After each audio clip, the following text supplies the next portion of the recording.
அடுத்து 11வது கணக்குமா, சமவாய்ப்பு முறையில் ஒரு வருடம் தேர்ந்தெடுக்கப்படுகிறது. அது 53 ஞாயிற்றுக்கிழமைகளை கொண்டதாக இருப்பதன் நிகழ்தகவு யாது? 53 ஞாயிறுகளை கொண்ட ஒரு லீப் வருடமாக கிடைப்பதற்கான நிகழ்தகவு யாதுன்னு சொல்லிட்டாங்க. நமக்கு ஏற்கனவே 53 ஞாயிற்றுக்கிழமை வரணும் அப்படின்னு சொன்னால் சாதாரண வருஷத்தில் ஞாயிற்றுக்கிழமை வரணும் அப்படின்னு சொன்னால் 7ல் ஒரு சான்ஸ் இருக்குது. ஓகே, 53 ஞாயிறுகள் லீப் வருஷமாக வரும்னா 7ல் 2 சான்ஸ் இருக்குது. ஆனால் இங்கே என்ன வார்த்தை கொடுத்துருக்காங்கன்னு பாருங்கள், சமவாய்ப்பு முறையில். அப்போ சமவாய்ப்பு முறையில்னு சொன்னால் 4 வருஷத்துக்கு ஒரு முறை தான் லீப் வருஷம் வரும். அப்போ 4 வருஷத்தில் ஒரு முறை லீப் வருஷம்னா சாதாரண வருஷம் எத்தனை இருக்கும்? 4 வருஷத்தில் 3 முறை.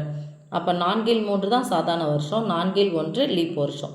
இதில் சாதாரண வருஷத்தில் என்ன இருக்குது, என்ன கிடைக்கும் நமக்கு? மீதி ஒரு நாள், அந்த மீதி ஒரு நாளும் சண்டேவாக இருக்கிறதுக்கான சான்ஸ். அப்போ 7ல் 1. அப்போ நான் பெருக்க போகிறது என்னென்னா 4ல் 3 வருஷம், 4ல் 3 வருஷம் சாதாரண வருஷம் இன்ட்டு 7ல் 1. அந்த ஒரு நாள் 7 நாளில் மீதி இருக்கிற ஒரு நாள் வரும் இல்லையா, அந்த ஒரு நாள் வந்து சண்டேவாக இருக்கிறதுக்கு சான்ஸு. இது 4ல் 1 வருஷம். இது ரெண்டுத்தையும் சேர்த்துல நமக்கு ஆன்சர் வந்துடும். ஓகே, பார்க்கலாம். இப்போ சாதாரண வருஷத்துக்கு ஃபஸ்ட் எடுத்துக்கலாம். இது 53 ஞாயிறுகளை கொண்டதாக இருப்பதன் நிகழ்தகவு கேட்டிருக்காங்க. இது பர்டிகுலராக சாதாரண வருஷத்துக்கு கேட்கல, லீப் வருஷத்துக்கு கேட்கலாம். அப்போ என்ன பண்ண போகிறோம், நம்ம ரெண்டுத்துமே இது பண்ண போகிறோம். இப்போ சாதாரண ஆண்டு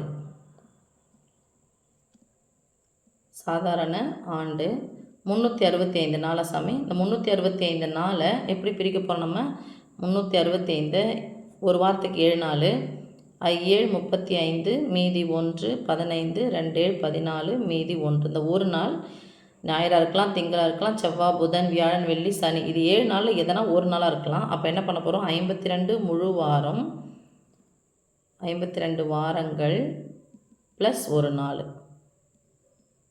ஓகே, அப்போ இதுக்கான நிகழ்தகவுன்னா சாமி நம்ம சொல்லுவோம் 7ல் 1ன்னு சொல்லுவோமா?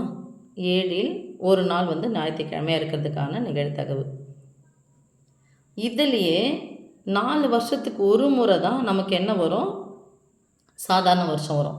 அப்போது மொத்தம் 4 வருஷம் எடுத்துக்கிட்டால் அந்த 4ல் 3 வருஷம் 3 வருஷம் வந்து சாதாரண வருஷம், சாதாரண ஆண்டு, ஒரு வருஷம் தான் நமக்கு லீப் ஆண்டு. அப்போ இதை போடும்போது எப்படி போட போகிறோம், நம்ம 4ல் 3 வருஷம் நிகழ்தகவு எடுத்துக்கலாம் சாமி. இதை P/Aன்னு எடுத்துக்கிறேன். இன்ட்டு அதில் ஒரு நாள் மீதி இருக்கும் இல்லையா, அந்த ஒரு நாள் சண்டேவாக இருக்கலாம் அப்படின்னு சொல்லிட்டு இது = 3/7 28. இது சாதாரண ஆண்டு. அடுத்த மாதிரி இது லீப் ஆண்டுக்கு போடலாம். லீப் ஆண்டு 366 நாள்னா மொத்தம் 52 வாரங்கள் இருக்குமா? ப்ளஸ் எத்தனை நாள் இருக்கும்? அங்கே 6 போட்டால் அங்கே 2 தானே வரும், 2 நாள். அந்த 2 நாள் எப்படி இருக்கலாம், ஜோடி தானேப்பா வரும்.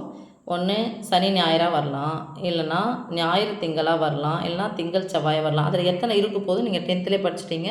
அதனுடைய நிகழ்தகவு சண்டேவாக இருக்கிறதுக்கான நிகழ்தகவு என்ன சொல்லலாம் சாமி, 7ல் 2 நாள் எதனா வர்றதுக்கான வாய்ப்பு இருக்குது. ஓகே, அடுத்து இதை P/Bன்னு எடுத்துக்கிறேன். P/B = 4ல் ஒரு வருஷம் தான் லீப் வருஷம் வரும் இன்ட்டு இந்த இதுவை பெருக்கிறேன் = 1 2 7 28. இப்போ டோட்டலாக A வெட்டு B = 1 சாராது. So P/A.P/B = P/A 3/28. சாரிம்மா, P/A சேர்ப்பு B = P/A + P/B 2/28. P/A வெட்டு B அப்படின்னு சொன்னால் லீப் வருஷம் வந்துச்சுன்னா சாதாரண வருஷம் வராது, சாதாரண வருஷம் வந்தால் அது லீப் வருஷமாக இருக்காது. அப்போ ரெண்டுத்துக்கும் பொதுவானது எதுவும் கிடையாது. ஸோ 5/28. இதுதான் ஃபஸ்ட்டு ஒன். செகண்ட் ஒன் பர்டிகுலராக கேட்குறாங்க. என்னது பர்டிகுலராக அவங்க கேட்குறது என்னென்னா 53 ஞாயிறுகளை கொண்ட ஒரு லீப் வருடமாக கிடைப்பதற்கான நிகழ்தகவு. அதுதான் அந்த P/B.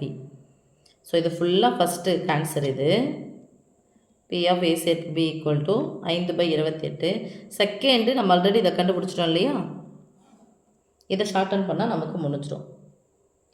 ஸோ லீப் வருஷத்தில் மட்டும் 53 ஞாயிற்றுக்கிழமைகள் கிடைப்பதற்கான நிகழ்தகவு P/B = ஆல்ரெடி எழுதிட்டோம். 4 வருஷத்தில் ஒரு வருஷம் லீப் வருஷமாக இருக்கும். அதில் 7 நாள் இல்லை 2 நாள் மீதி இருக்கும். அந்த 2 நாள் ஞாயிற்றுக்கிழமையாக இருக்கலாம், ஜோடி வரலாம், சனி ஞாயிறாக இருக்கலாம், அந்த ஞாயிறு திங்களாக இருக்கலாம்.